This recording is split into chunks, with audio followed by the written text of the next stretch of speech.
Hello, dear students. Good morning to all of you.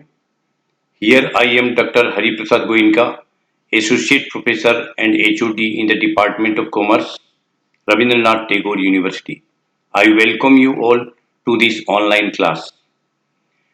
In today's class, GST in India, a simplified overview, part 5. I will explain you a comparison between pre-GST and post-GST period, showing you with a very simple example so that all of you can follow this. In my last class, I have explained the double taxation and cascading effect of taxation with an example of car at a particular level. But in today's class, I will explain the same thing, double taxation and cascading effect at various level of distribution system from production to the final consumer hands. So let us concentrate on the slide. Here you see on the left side of the slide I have taken without GST, and on the right hand side of the slide I have taken with GST. In this example you see there are 5 levels starting from raw material supplier to producer, then producer supplies good to the wholesaler, wholesaler supplies good to the retailer, and from the retailer it comes to the customer.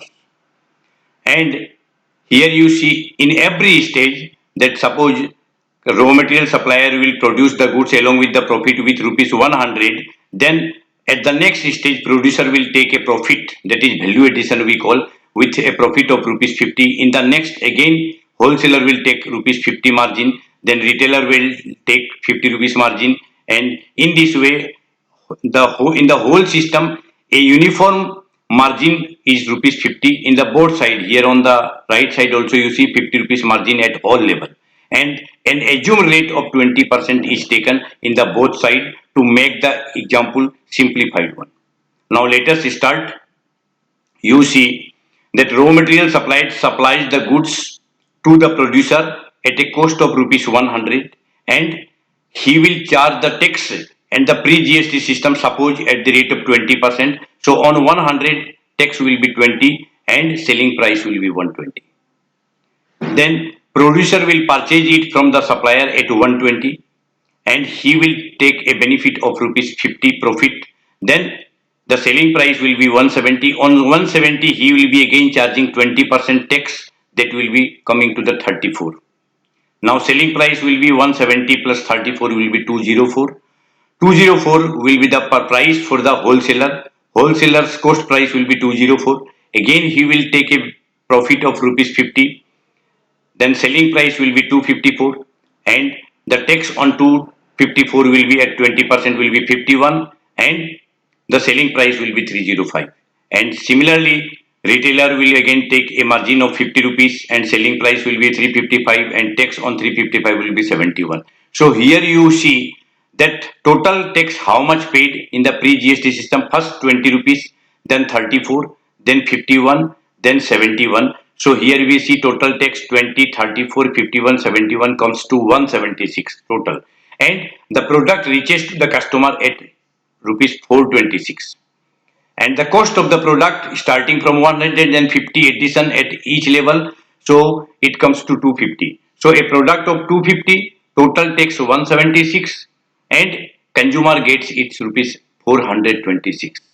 So the important point to note here that let us see at the beginning the raw material supplier has charged rupees 20 tax from the producer, and he pays this tax to whom? To the government. And again what the producer do? Producer will again he will be charging tax on this rupees 170. So you see here 170, this includes rupees 120 both. So tax has been on 100, tax has been already paid once by the raw material supplier. Then why the producer will again pay the tax on the same thing, on the same commodity, on the same product? Why the tax will be paid twice? So it is called a double taxation because on this 100 rupees tax has been again paid, and on this 20 rupees the tax has also been paid on the this 20 rupees, because this is the tax amount earlier paid by the raw material supplier. So on this 20 rupees, the tax has been again paid. So because this 120 includes this 20, so tax has been paid on this 20 rupees. So tax on 20 rupees is the tax on tax. That is called cascading effect. So in the third level, you see again wholesaler. Wholesaler paid the tax on this rupees to 254. So this 254 includes what? This 254 includes this 100 and this 20. Again, this 50 rupees value addition of the producer and the tax charged by the producer 34. Again, self value addition of the wholesaler rupees 50 also. So in this way, we see that again the third time tax has been paid on the same product, and again tax has been paid on the tax. This is third time you see. Now you see again in case in the hands of retailer, again he will be charging the tax from the customer. So on the same product, first raw material charge the tax, secondly producer charge the tax, third wholesaler charge the tax, fourth retailer charge the tax. So on the same product, fourth time tax has been charged. So on at the cost of the product, the tax has been charged again and again at the various level. So this is called double taxation. And tax which has been charged on the tax amount, on this 20 rupees tax has been charged, then on this 34 again tax has been charged, on this 51 rupees again tax has been charged.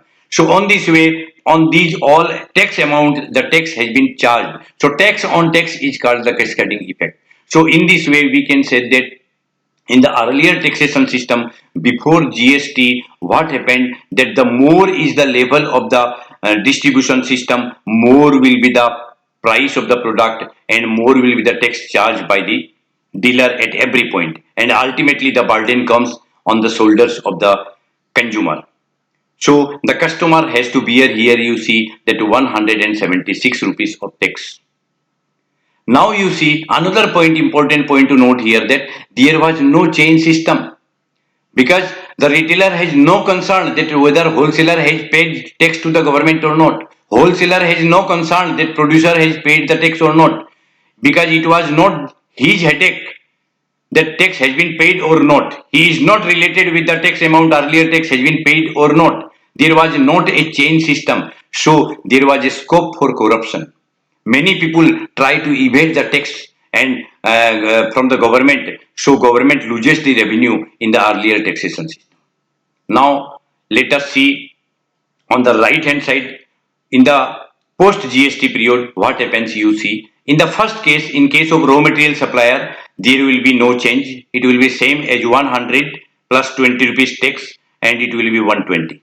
But from the second stage you see, in case of the producer, this 100 rupees plus 20 rupees tax will not be included in the price of the producer. So it is a benefit that under the GST system, this tax amount is not included. So here you see cost price is 100, again cost will come 100, and this profit charged by the producer is included here. Earlier you see 120 plus 50, here 100 and plus 50. Now you see this, here this 100 will not be included. You see how that, say in case of producer, tax has been calculated on 150, here 170 but here 150. So on 150 tax will be calculated at the rate of 20%, it comes to rupees 30.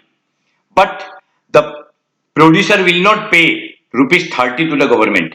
He will get a input tax credit benefit, that is rupees 20, which has been paid by him earlier. So the producer has paid rupees 20 to the government earlier at the time of purchase. So this 20 rupees will be deducted. So 30 is the outgoing tax of from which 20 will be deducted and he will be paying only 10. So you see here this 20 rupees is not included. On this 100 tax has not been paid. Only on this 50 rupees tax has been paid. Because on 50 you calculate 20% on 50 will be only 10 rupees, and that 10 rupees he is paying, producer. But here he has paid on 170 rupees tax, 34 has been paid. Now you come to the third step. Let us see in the case of wholesaler. Wholesaler again, this 150 will come to the wholesaler. Out of 150 he will take 50 rupees margin. So selling price will be 200. On 200, 20% tax will be 40 rupees. He will not be paying again 40 rupees. He will get a benefit of rupees 30 which has been earlier paid by him. So the tax already paid by the wholesaler to the producer. At the time of purchase, he paid rupees 30, he will get a deduction of rupees 30. So 40 minus 30, he will be paying in 10 rupees. How 10 rupees comes? You see, again, this 150 is not included because the tax has been paid only on this 50 rupees. On 50 rupees, 20% comes to 10 rupees. So here, wholesaler is paying on the value addition. The tax has been, in case of GST system, tax is paid only on the value addition, that is on 50 rupees, 20% is 10 rupees. This is paid. But on this 150 rupees tax has not been paid. On this 30 rupees tax has not been paid. So there is neither double taxation effect nor there is cascading effect. Again, in case of retailer, you see similar is the case. Retailer has 200 plus 50 rupees margin. So 250 on 250 tax payable comes to rupees 50, but retailer will not pay to the government 50 rupees. Instead of 50 rupees, he will be paying only 40 rupees. So, 40 rupees, he will get a benefit of input tax credit 50 minus 40, so he will be paying only 10 rupees. So, on 50, you see value addition, it is again 20% comes to 10. So, in this case, here you see that I have made three columns. One is output, that is output means output tax payable to the government. And input, this is input tax credit, this is tax already paid by the respective dealer and the credit will be given to the him. It is the benefit, this is the amount receivable, this benefit is receivable on the part of the dealer, so it will be deducted. So output tax it is payable, input tax it is receivable or it is deducted, and finally due amount is this finally due. Now you see that here you see that the total tax is how much? 20 rupees first case, then 10 plus 10 plus 10. So total it comes to rupees 50. So in case of the GST, the customer has to finally pay the total amount of tax only rupees 50. And cost of the product is 250 and 50 rupees is the tax. So total price which the customer has to pay is rupees 300 only. While in the pre-GST period it was 426, you see a vast margin of rupees 126. So in case of GST, you see customer or the consumer is paying only 50 rupees tax, while in the pre-GST period customer has to pay 176 rupees tax. That is a difference between the two taxation system is 126. It is a vast amount. Only in a product of rupees 126 rupees is the difference between the two systems. While I have taken the same rate on the both side. And one important point you have to note here that students, you noted that I have taken only one taxation system, that is one tax, but earlier the producer has to pay two tax, that is central excise duty at the time, at the manufacturer has to pay the central excise duty and he has to pay the central sale tax also. So there were two taxes. So the two taxes ultimately comes to 14.5 or 12.5 like this the rate was. So it comes to around 28%. But I have charged here only one tax. So the amount will be more than this actually, in fact. So now you again see on the right hand side, important point you see that in the GST system, there is a chain system you see. The retailer and wholesaler and producer are they are bonded with a tax invoice because the producer will take an invoice, tax invoice from the raw material supplier and wholesaler will take tax invoice from the producer because without getting this tax invoice, this 20 rupees, 30 rupees, this tax benefit will not be received by the respective dealer. So to get the input tax benefit, he must produce the invoice to the government, tax invoice, he must show that to the government that the tax has been already been paid. So the retailer will again ask to the wholesaler that give me the invoice. Otherwise, if a wholesaler is bound to give him the tax invoice, if he refuses, then the retailer may instead he choose another dealer and he can purchase the goods or product from some other dealer. So the wholesaler is bound to give the tax invoice to their respective retailer or to the customer. Now you here see another important point to note this. Here you see 50 and 40. Here you see that only 50 rupees margin. No. Here I have taken a product of rupees 100. Then the case is 50-40. If the product becomes 1000, then it will be 500 and 400. So here the margin will be of rupees 400 deduction will be received by the retailer. If the product, suppose, let us assume that the product, the total purchase of a month is rupees 1 lakh, then this will be how much? This may be 5 lakhs and 4 lakhs. Suppose if it is 5 lakh and if it is 4 lakhs, then you can say that input tax credit of rupees 4 lakhs. Now you see who is the dealer who don't want to take this benefit of rupees 4 lakh, or each dealer, every trader, every businessman will be interested to take this input tax benefit. That is why I have told in my earlier class that it is a kind of butter that every dealer want to enjoy it. So it is the flavor under the GST system. It is the beauty of the GST system that every dealer enjoys this input tax benefit, and ultimately the customer also enjoys this benefit because of this the burden on the shoulders of the customer reduces. So here we can see that there is a vast margin between the two system in the pre-GST period and post-GST period. Now you see, if I take the same example without making any change, just you assume that the pre-GST period, suppose instead of 20%, if we take 10% in the pre-GST period, and after GST, suppose the rate becomes same, that is 20%. So we take 10% in the before GST, and the rate has been doubled, suppose 20% in the GST. Then what will happen? Let us see in the next slide. Within a few minutes, I will make you clear that if you have any doubt that if the rate is increased, then what will happen? Let us see in the next slide. Now here you see I have not made any change in this slide. The right hand side is totally same ditto as it is 300, 250 and 50.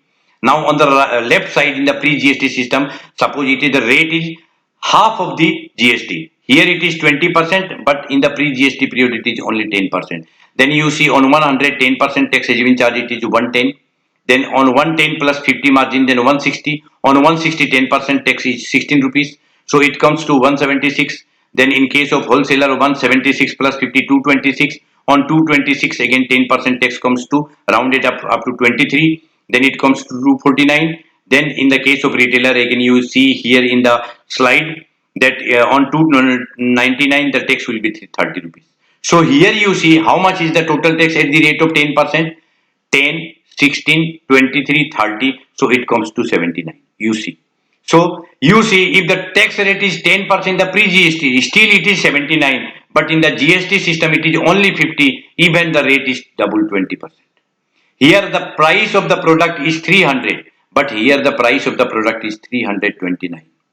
So you can see that if the rate of a product is doubled in case of GST, still the consumer is benefited.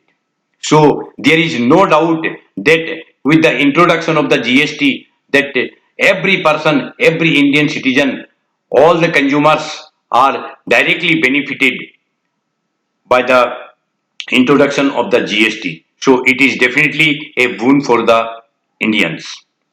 So summing up, I can say that the GST is a unique legislation in the history of India in case of indirect taxation system since independence. So in this video, I here end up, and in my next video, I will explain you with the same example without making any change in the example, so it will be easier for you to follow. In the next example, I will explain you the dual GST system, where how the tax will be bifurcated between central government and state government. So in the next video only we will deal with the GST system. Under the GST system, under the dual system, how the tax will be bifurcated at the each level of production. So till then, bye bye, take care, thank you.